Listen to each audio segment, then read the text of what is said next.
안녕하세요. 저는 아들 둘과 딸 하나를 둔 40대 아버지이자 사랑하는 아내를 둔 남편입니다. 일단 제 아내는 나이가 10살 넘게 어리다고 볼 정도로 동안에다가 피부 관리는 물론 운동도 꾸준히 해서 누가 봐도 예쁘다고 할 정도로 참한 여자입니다. 우리 집은 평화롭고 화목한 집이며 부부 사이도 좋습니다. 또한 커피숍 3곳을 운영하고 있기에 경제적으로는 어려움이 없습니다. 그러나 2년 전 평화롭던 우리 집에 청천벽력 같은 사건이 벌어졌습니다. 그건 바로 아내가 신내림을 받게 되었던 거죠. 신내림을 받기 전에는 여러 사소한 사고들이 있었습니다. 막내가 아파트 내에서 인라인 스케이트를 타다가 차와 부딪히는 사고라든지 저 자신이 고속도로에서 운전을 하던 중 3중 추돌 사고를 당하는 등의 누구나라도 일어날 법한 그런 사건이 발생했었습니다. 또한 아파트 윗집에서는 물이 센 적이 있어 집 천장을 수리하는 일도 있었던 거죠. 이는 흔한 사건은 아니었지만 살면서 언제든 일어날 수 있는 사건들이었습니다. 그런데 아내와 장모님은 이 모든 일이 아내가 신내림을 받지 않아서 발생한 것이라고 주장하더라고요.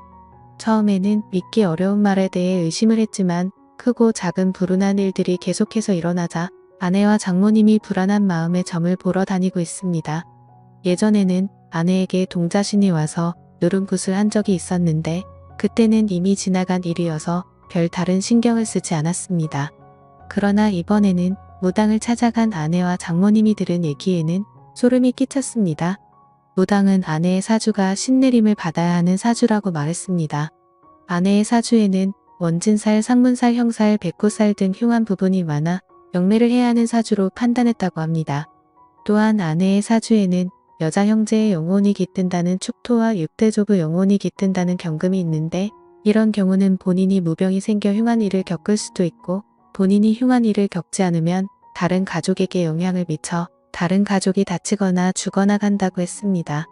무당은 신내림을 받아야 하는 사주를 가진 사람이 신내림을 받지 않는다면 신을 부정하고 노하게 만드는 일이라며 그로 인해 좋은 신이 악하게 변해 주변 사람을 치고 다닌다고 설명했습니다. 따라서 신내림을 받을 때까지 불운한 상황을 계속 당하게 되고 사람이 죽어나가는 것이라고 말했습니다. 우리가 몇 개월 사이에 이런 사고를 겪은 것도 다 이런 이유 때문이라며 끝까지 신내림을 받지 않고 버티면 이것은 단지 시작에 불과하며 앞으로 다가올 큰 일을 감당할 수 없을 것이라고 강조했습니다. 그러나 신을 받아들이고 인정하면 현재의 가정이 깨지지 않고 신을 모시며 일상생활이 계속 가능하다고 말했습니다. 그렇지 않으면 앞으로 무슨 일이 일어날지는 아무도 모른다고요. 처음에는 말도 안 되는 소리라고 했지만 듣고 보니 마음이 흔들렸습니다.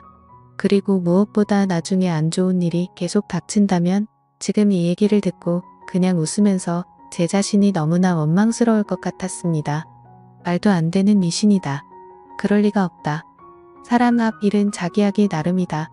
수도 없이 생각했지만 문득 아무리 노력해도 풀리지 않았던 일들이 떠오르면서 어쩌면 그게 운명이고 그들이 말하는 사주팔자일지도 모른다는 생각이 들더군요. 제가 선뜻 결정을 내리지 못하자 장모님이 그러시더군요. 무당 말 무시해서는 안 된다고요. 아무리 그 사람들 말이 믿어지지 않아도 그 사람들은 접신한 사람들이라고 영적인 존재를 부정할 수도 없는 일이라고 했습니다. 쉬운 선택은 아니겠지만 결국 한 번은 거쳐가야 할 일 아니겠냐고요. 신내림을 받고 산속으로 들어가서 무당이 되려는 것도 아니고 가정 깨지지 않고 일상적인 생활이 가능하다고 하니 한 번만 믿고 내림굿을 받아보자고 했습니다. 물이 엎질러진 후에는 후회해도 소용없는 일이라고요. 들어보니 장모님 말씀도 완전하게 틀린 말씀은 아니다 싶었습니다. 그게 사실이든 아니든 일단은 안 좋은 일이 생길 수 있다니 그건 맞고 보자 싶었지요. 그래서 저는 신내림은 어떻게 하면 되는지 비용은 얼마나 드는지 알아보기 위해서 아내와 함께 직접 신내림을 해준다는 무당을 찾아갔습니다. 생각했던 것과는 달리 무당은 남자더군요.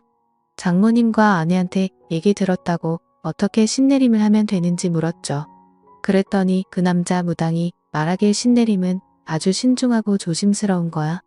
신내림을 조금이라도 의심하거나 말도 안 되는 소리라고 하면 부정 타서 잡기가 붙을 수 있으니까 지금부터 영접할 때까지 무조건 입조심 몸조심해. 몸조심을 하라는 것은 두 가지 의미를 가지고 있어. 하나는 몸이 상처가 나지 않도록 조심하라는 것, 하나는 몸을 정갈하게 하라는 것. 신내림 날짜가 정해지면 부부관계는 절대 하지마. 신이 오시려다가 부정이라고 그냥 가버릴 수 있어. 그리고 신내림 굿은 날짜 잡힌다고 바로 할 수 있는 게 아니야. 허주 굿을 먼저 하고 옳은 신이면 받아들이고 옳지 않은 신이면 떨쳐내고 다시 올바른 신을 받아야 하는데 허주 굿은 한번 진행할 때마다 그리고 내림 굿을 하는 데는 1,500만 원이 될 거야. 하더군요. 허주 굿이 뭔지 내림이 뭔지 모르겠지만 일단은 알겠다고 빨리 진행시키고 싶다고 했습니다. 그러면 허주 비용 먼저 선입금 시키고 한 달 후에 몸도 마음도 정갈하게 해서 그때 보자고 하더군요. 저는 무당이 하라는 대로 돈을 입금시킨 후 한 달 동안 부부관계도 하지 않고 신내림하는 날짜만 기다렸습니다. 빨리 끝나고 일상으로 돌아가고 싶었습니다. 그렇게 한 달 후 허주 굿이라는 걸 시작했습니다. 허주 굿은 비공개로 진행되며 기도를 하고 싶으면 건물 밖에서 기도를 드리고 절대 안으로는 들어오지 말라고 하더군요. 사람들이 들락거리면 신들이 편하게 출입하지 못한다고요. 저는 알겠다고 하고 차에서 기다렸고 장모님은 그 땅 바로 앞에서 돗자리를 깔고 기도를 올렸습니다. 아내는 평상복이 아닌 하얀 한복 같은 것으로 갈아입고 허주 굿을 하러 들어갔는데 3시간이 걸려도 안에서 나올 생각은 않는 겁니다. 그래서 장모님한테 가서 왜 이렇게 안 나오냐고 원래 이렇게 오래 걸리는 거냐고 했죠. 그랬더니 그때 상황에 따라 다르지 않겠냐며 아무래도 일이 잘 안 풀리는 것 같다고 장모님은 더 열심히 기도를 올리셨습니다. 저는 도대체 저 안에서 무슨 일이 일어나는지 궁금했습니다. 어떤 때는 방울 소리 같은 것이 요란하게 났다가 어떤 때는 주문을 외우는 듯한 소리가 들렸다가 또 갑자기 조용해지기도 하길래 그 안에 한번 들여다보려고 하다가 관뒀습니다. 혹시나 저 때문에 부정 탔다고 할까 봐서요. 저는 굿이 끝나기만을 기다리며 차에 앉아 있었죠. 그렇게 굿을 시작한 지 5시간쯤 지났을까? 아내가 기진 맥진한 듯 나오더군요.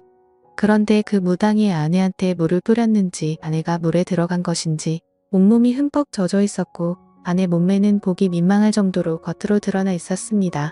저는 아내가 그러고 있는 게 민망해서 왜 이렇게 옷이 젖어 있냐고 했더니 신이 잘 오지 않는다면서 그 무당이 계속 물을 뿌렸다고 하더군요. 그도 참 별나게 한다 싶었습니다. 저는 일단 아내 보고 차에 들어가 있으라고 말하며 차로 보내고 그 남자 무당을 만나러 갔습니다. 어떻게 됐냐고 물었죠. 잘 끝났냐고요. 그랬더니 이 남자 무당이 혹시 오기 전에 부정 타는 짓 했냐고 묻더라고요.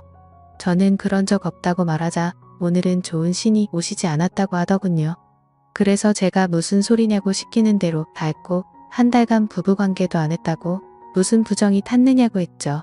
그랬더니 그런 마음에서 부정이 탄 모양이라고 신을 부르는 나를 믿고 신이 오실 때까지 기다려야 되는데 아무래도 신이 오시지 않을 거라는 의심을 한 것 같다면서 허주 굿을 한 번 더 해야겠다고 하는 겁니다. 그러면 다시 비용을 800만 원 내야 하냐고 따지듯이 물었더니 선심 쓰듯이 원래는 800만 원인데 어느 정도 진행이 되었으니 500에 해주겠다고 하더군요. 다른 방안이 없다 보니 일단 저는 알겠다고 하고 아내를 데리고 집으로 왔습니다. 집에 도착해서 아내에게 물었죠. 도대체 안에서 무슨 일이 있었냐고. 제대로 한 것 맞냐고 했더니 아내는 무당이 했던 말대로 신을 불러내는 허주 굿이라는 것을 했다고 했습니다. 맨 처음에는 무당이 방울과 부채를 막 흔들면서 주문을 외우더라고 하더군요. 그러더니 그 제자리에서 막 뛰면서 아내한테도 같이 뛰라고 했다더군요. 아내도 무당이 시키는 대로 막 뛰었는데 아무리 뛰어도 그만 뛰란 말을 안 해서 뛰다가 힘이 들어서 뛰는 것을 멈추고 숨을 헥헥 거리며 있었습니다. 그랬더니 무당이 오셨느냐고 묻더랍니다. 그래서 그냥 힘이 들어서 잠깐 숨 고르고 있는 거라고 했더니 더 뛰라고 했다더군요.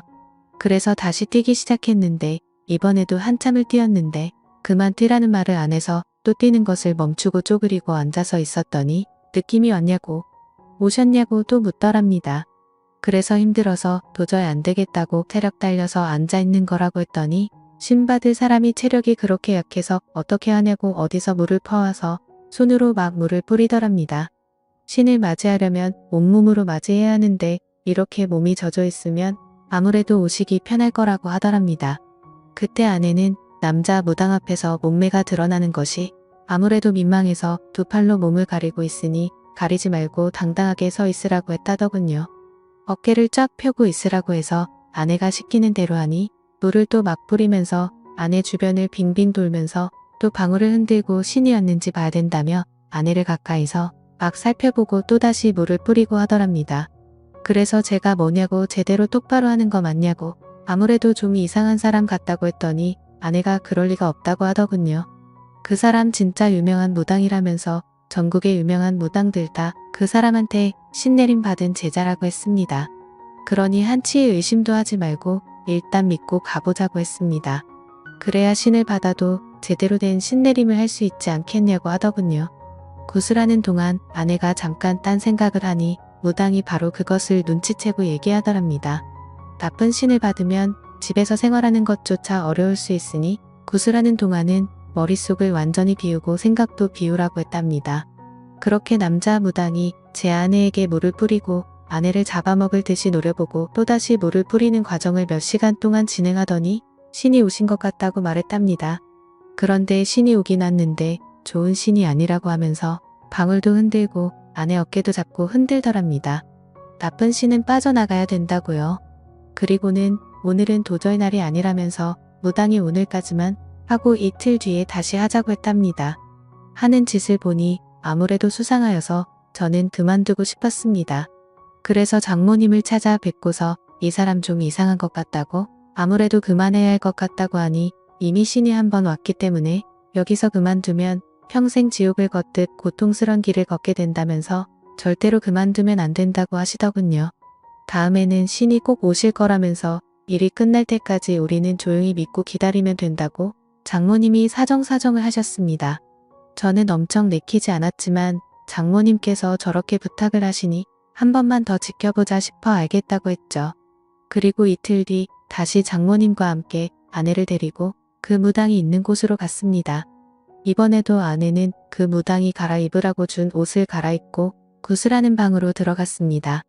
이번에도 굿은 비공개로 진행이 된다고 하더군요. 아무도 들어오지 말라고 문 밖에서 기다리라며 온 정성을 들여 기도를 하라고 했습니다. 저보고도 가만히 보고 있지 말고 같이 기도를 올리라고 하더군요. 저는 알았다고 대답만 하고 기도는 올리지 않았습니다. 그렇게 무당은 아내를 데리고 들어가더니 또 방울을 흔들며 큰 소리로 주문을 외우면서 난리법석을 떨었습니다. 그러다가 방 안이 조용해졌습니다. 또 물을 뿌리고 있는 건가? 물 뿌리고 몸을 훑어보고 있는 건가? 저는 온갖 상상이 다 들었습니다. 장모님은 자리에 앉아서 열심히 손바닥을 비비고 계셨는데 저는 그대로는 도저히 있을 수가 없어서 굿하는 방을 들여다보기 위해서 방 옆으로 나 있는 창문을 들여다봤죠. 방 주변은 대나무로 가려져 있고 흰 창 같은 것을 막 둘러서 하니 잘 보이지는 않았지만 빈틈으로 자세히 들여다보니 방 안의 모습이 조금 보이더군요. 저는 숨을 죽이고 그 안의 모습을 계속 엿보고 있었습니다. 역시나 그 무당은 지난번처럼 바가지에 물을 퍼와서 아내 몸 구석구석 물을 뿌리고 있었습니다. 아내 몸은 이미 물에 젖어서 몸이 적나라하게 드러나 있었고요. 이걸 어떻게 해야 되나? 그만두라고 해야 되나? 머릿속이 복잡해지고 있는데 그 남자는 아내의 몸에 눈을 떼지도 않고 아내 주변을 빙빙 돌고 있었습니다. 그러면서 아내 어깨를 잡고 등을 밀며 어깨는 펴고 가슴을 내밀라고 하더군요. 아내가 시키는 대로 하니 그 남자 무당은 아내 앞에 무릎을 꿇고 앉아서 아예 대놓고 아내 몸 구석구석을 훑어보고 있었습니다. 그러면서 오셨냐고 물었고 아내는 잘 모르겠다고 아무 느낌이 없다고 했습니다. 그랬더니 그 남자 무당은 머릿속을 비우고 마음을 편히 먹으라면서 아내를 어루만지며 손으로 천천히 쓸어내리고 있었습니다. 아내 몸에 손을 대는 걸 보니 정말 미칠 것 같았습니다. 저는 당장이라도 그만두라고 소리치려고 하다가 아무래도 하는 짓이 수상해서 동영상을 찍어두었습니다. 아내가 진짜 신내림을 받아야 하는 사람이라면 이런 식으로 신내림을 받는 게 맞는지 다른 무당한테 가서라도 물어볼 작정이었지요. 저는 잘 보이지도 않는 방 안으로 휴대폰 카메라를 켜서 동영상을 찍고 있는데 갑자기 아내가 깨아 소리를 질렀습니다. 저는 놀라서 다시 아내를 자세히 들여다보니 아내가 입은 윗저고리가 벗겨져 어깨를 다 드러내놓고 있었습니다. 그리고는 그 무당은 아내의 어깨 위에 다시 물을 뿌리기 시작하더군요. 그러면서 그 무당은 아내가 입고 있는 한복 치마, 저고리의 매듭을 확 풀었습니다. 아내는 너무 놀라서 또 소리를 질렀고 동시에 치마는 흘러내려 버렸죠. 그 순간 너무 열이받아서 창문을 열고 욕을 했습니다. 하지만 창문은 안에서 잠겨져 있어서 열리지가 않더라고요. 저는 주변에 떨어져 있는 큰 돌멩이를 하나 주워 창문을 깨고 창문 안으로 들어갔습니다. 당장 떨어지라고 소리를 질러버렸고 한바탕 난리가 났습니다. 그리고 먼저 나간 아내도 장모님과 옥신각신하며 밖에서 울고불고 난리가 났더군요. 장모님은 그러면 안 된다고 큰 화를 입게 된다고 저보고 참으라고 했습니다. 저는 생전 처음으로 장모님한테도 소리를 지르며 장모님도 그만하시라고 빨리 차에나 타시라고 했죠. 그랬더니 장모님도 어쩔 수 없이 이 일을 어쩌나 정말 큰일이네 하고 계셨습니다. 저는 아내와 장모님을 집 앞에 내려주고 경찰서로 갔습니다. 그리고 그 남자 무당을 고소했죠. 며칠 뒤 알고 보니 그 남자 무당은 성추행 혐의로 기소되었었습니다. 알고 보니 무당 2차 김이 성범죄 전력이 있었습니다. 이거 완전 상습범이더군요. 1년 전에도 신내림을 한다며 여성 신도를 끌어들여서 여성의 옷을 벗기는 등 더러운 짓을 해서 고소됐는데 그때는 기소유예 처분만 받았다고 하더군요. 그런데 정신 못 차리고 또 다시 똑같은 범죄를 저질러 이번에는 아무리 피해자와 합의를 해도 실형을 피하기는 어려울 것이라고 했습니다. 그렇게 그 인간은 재판을 받게 되었는데 징역 5개월에 집행유예 2년을 선고받았고 성폭력 치료 프로그램 40시간 이수에 5년간 신상정보 공개를 하게 되었습니다. 그리고 그 사기꾼 성범죄자한테 들어간 돈은 그대로 회수하였습니다. 그 인간이 선고받은 것을 보고도 장모님은 신내림을 받아야 되는데 받다 말아서 어떻게 하느냐고 앞으로가 걱정이라고 말하더군요. 그래서 제가 장모님한테 저런 사기꾼이 하는 말을 믿냐고, 신내림은 무슨 신내림이냐고, 여자 꼬셔서 어떻게 하려고 하는 더러운 놈이니까 신내림이니 뭐니 그런 말 신경 쓰지 말라고 했죠. 우리 집에 아무 일도 안 일어난다고 말했습니다. 제가 그렇게 열을 올려 열변을 토하듯이 얘기를 하니 장모님은 알겠다고 대답은 했지만 여전히 안절부절 못하시는 것 같았습니다. 그때 그 일이 있고 나서 지금 2년이 지났지만 제가 운영하는 커피 전문점은 여전히 잘 되고 있고 그 무당놈이 얘기한 가시 갓길이나 지옥 같은 고통은 아직 전혀 없습니다. 앞으로도 당연히 없을 거라고 생각합니다. 이번 일로 크게 깨달았죠. 그런 말에 현혹되어 무당을 따라다니면 평생 무당 손에서 놀아나서 무당을 벗어날 수 없게 되고 나중에는 무당의 노예가 된다는 것을요. 그리고 아내한테 얘기했죠. 앞으로 절대 장모님 말 듣고 무당 집 같은데 따라다니지 말고 정 믿음이 필요하면 다른 종교를 가지라고 했습니다. 그런데 가서 너무 맹신하다 보면 당신 정신까지 망가진다고요. 그랬더니 아내도 그렇게 하겠다고 하더군요. 평온했던 가정의 무당 말만 믿고 신내림을 받았다가 정말 큰일 날 뻔했던 일이 이 정도로 끝나서 얼마나 다행인지 모르겠습니다. 앞으로는 그런 말에 현혹되지 않고 현실에 충실하며 살아가려고요. 제 사연을 읽어주셔서 감사합니다.